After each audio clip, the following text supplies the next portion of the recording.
Hey guys, welcome back. Today we're going to go over golfer's elbow, or what's known better as medial epicondylitis. So anything that ends with itis is just meaning that it's something inflammatory. So there's some kind of repetitive motion, inflammatory response that's happening at some part of your body. For this one, it happens to be at the elbow. So medial meaning that it's on the inside of your body. So when I turn my hands in anatomical position, it's going to be the elbow part that's on toward my midline.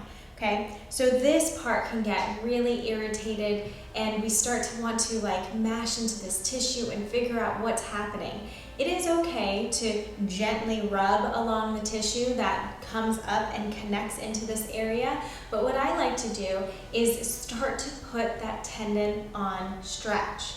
When we start to put that tendon on stretch, we're already starting to load that tendon, but in a much safer way. So when we start with stretching prior to strengthening, it's really good to start to load that tendon and then be able to build on top of that over time.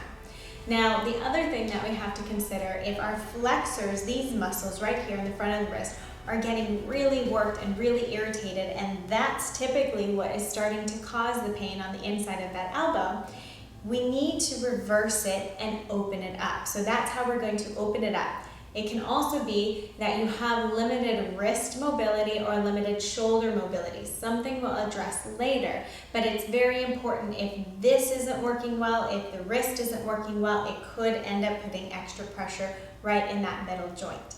So we're going to take these arms and to stretch over into this wrist flexor area, we're going to go into wrist extension. So sitting here, I'm going to take my wrist, flip them over, come on top so I make sure I'm starting in a good position, and then nice and gently, as much as my body can tolerate, I'm going to come back until I feel a stretch right into this area. Now note, if you're having pain, this could cause a little bit of pain, so you want to go nice and gently.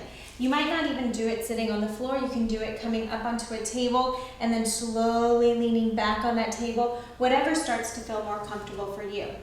Once you find that sweet spot of just relaxing, I just want you to start breathing into this area. So you're just going to start breathing nice and slow, and you're going to do 30 slow breaths, or you're going to hold it here for 2 minutes. So really just melting into those wrists, trying to release pressure, trying to get all the way up into that elbow. So you don't want the elbows to bend, you want them straight.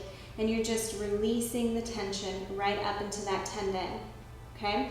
So after about 2 minutes of this stretch, we can flip it over and start to activate those wrist flexors.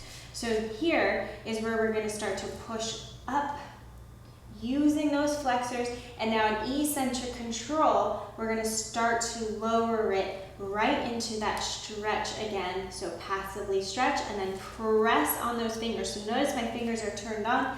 I'm pressing into the floor, keeping them nice and straight. I'm not putting pressure into these joints in my fingers. I'm kind of keeping them then tense and bent just a little bit, and then let it fall. So I do this about 5 to 10 times, depending on how you're feeling. And then you can come back into that stretch to just release that tension again and see if that starts to take any pain away from that golfer's elbow or medial epicondylitis.